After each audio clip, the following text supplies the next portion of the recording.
We are doing for the first time ever, not just in the UAE, but all over the world, a very interesting series for CEOs, focusing on the most advanced concepts in business.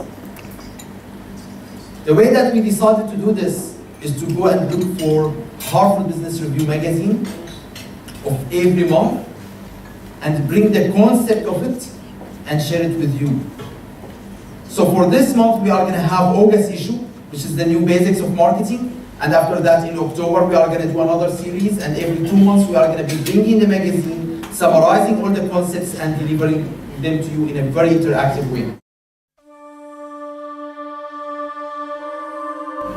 So what are the new basics of marketing? When we are speaking about marketing, we are saying marketing, what happened? What changed in marketing in the last couple of years? We can see that traditional marketing is dying slowly.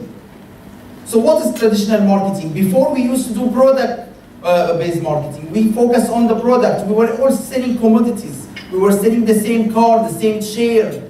So customers are buying what? They are just buying the product. They are saying, what is the cheapest price that I can get it at? And I can buy it at that price.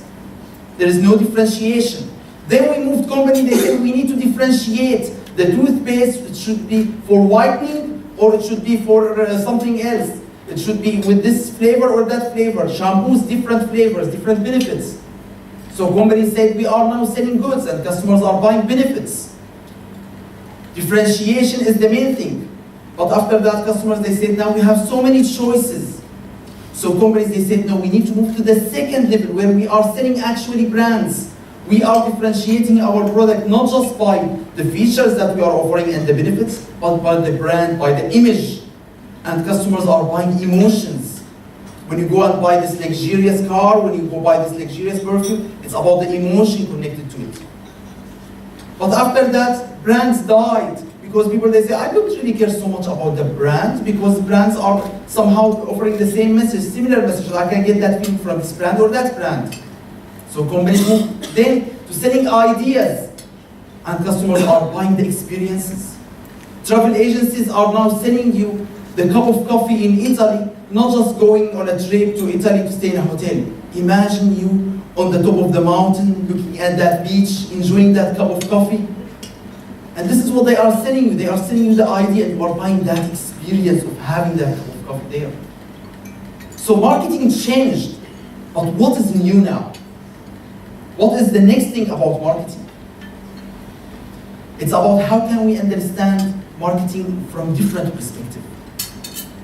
How can we increase our sales by focusing on different kind of audience? So this is the first article from Harvard Business Review. The way that we are going to do these articles, we are going to discuss each article for about 10-15 minutes, and then we are going to get some comments and questions from you. So the first thing, when we are thinking about selling luxury, most of you are CEOs of big brands, luxurious brands. How can you sell luxury? Well, you sell luxury to your core customers. Who are your core customers? The people who got the money and who are meeting your targeting, your positioning. These are the people who are looking for your brand in certain category, which is great. But now when you think about increasing your sales, you have one of two options, right? When we are thinking about it, we can focus on targeting non-customers, looking at different audience, maybe these people who can't afford your product, or looking at your customers and trying to sell them something else, something they don't really care so much about, but because they are your audience, maybe they will buy. And this is where we run with brand extension. Brand extension is a great way for us to increase sales, but at the same time it can enhance or dilute your brand image if you don't do it in the right way. If the CEO club say now we are going to open it to every CEO and we are going to make the membership for 100 dirhams and every CEO in this country can join, what's going to happen? See? So it's all about understanding, can we actually sell luxury to everyone? The answer is yes. But the way we do it is different than just lowering our price.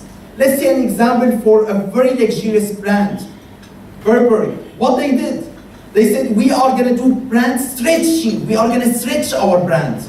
And now what we are going to do, we are going to reduce our prices. So they decided, if we are selling our products in China, in Asia, why don't we sell it cheaper? Because these customers, they are not going to afford to pay the same price that we are selling it in London and in the US.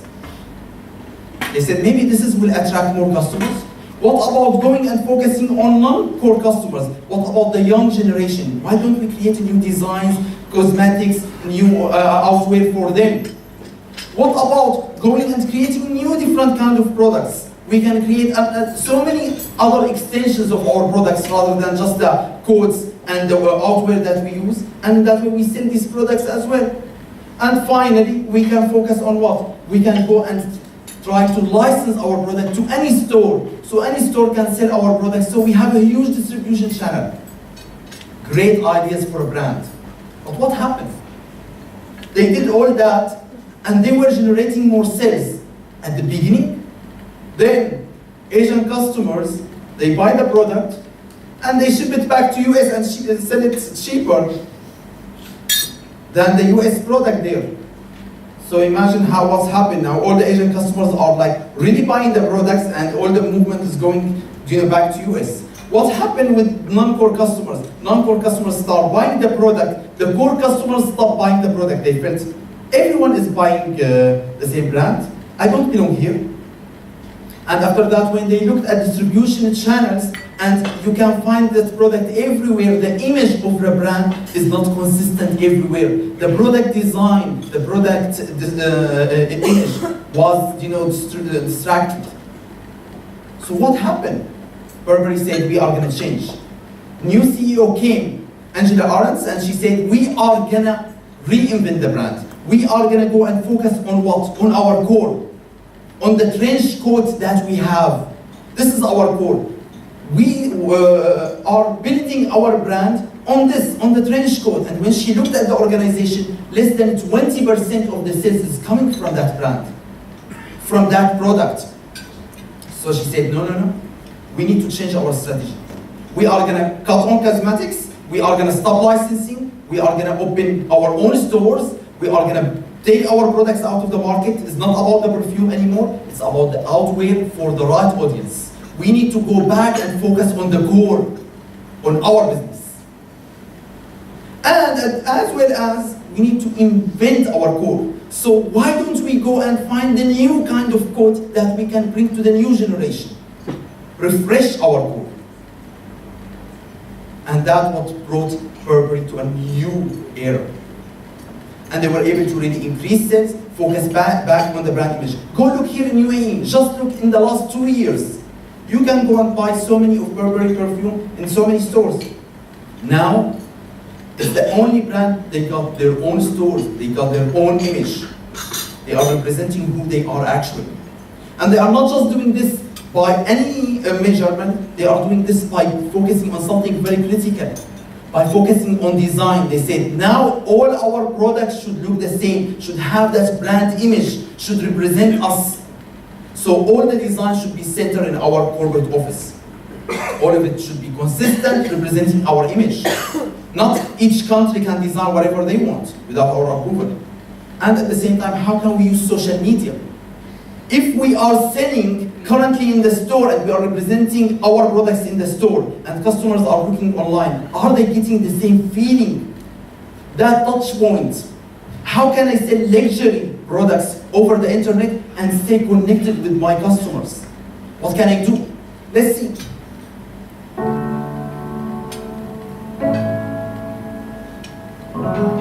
The faster we move forward, it becomes even more critical to look back and never forget who we are and never forget where we came from and what made this brand such a great global luxury brand today.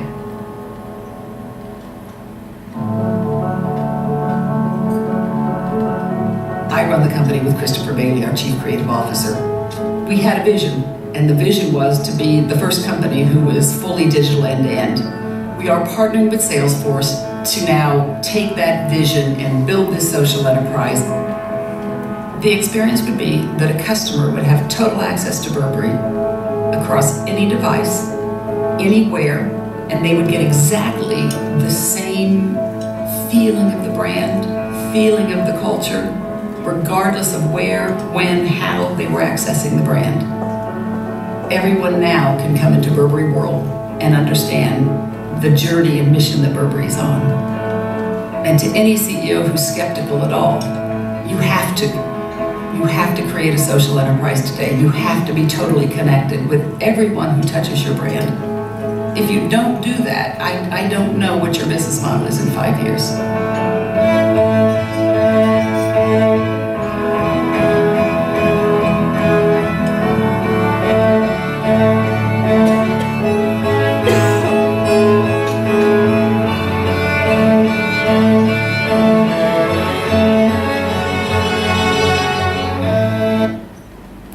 This is how everything is changing.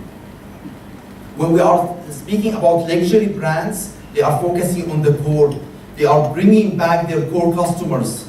But at the same time, what can they do? They need to look at non-core customers and understand there are so many opportunities for us to gain by focusing on non-core customers, not as our customers, but as our fans. They are our fans. They are not going to buy our products, but they are going to come to us and say, we love your brand, but we can't afford it yet. We are going to buy it in the future. Let's see Porsche. Let's look at their website. Look how many likes they have on their Facebook.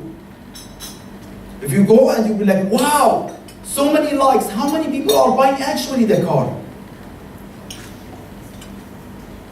So why do we have all these likes and not that much sales? Because these are fans. And fans, they matter, because if you have a Porsche, everyone is saying, wow, you have a Porsche. I love to have one, but I can't afford it. But that will make me feel really better. That will create a much better brand image.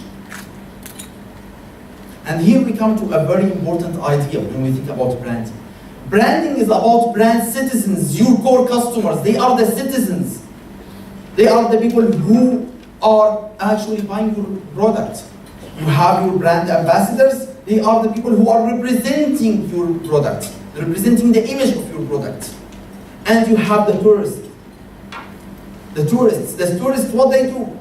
They come visit you, they come to your store, they come maybe buy something very simple. They love to have your bag, to have your goodies, but they can't afford them yet. But they represent a really nice way for you to be able to spread the image of your brand all over. Look at Dubai. Look at any country. They have citizens, but without having all these people visiting that country and telling the world how amazing that country image will go down. The same thing your brand. So how can you bring your brand into something different?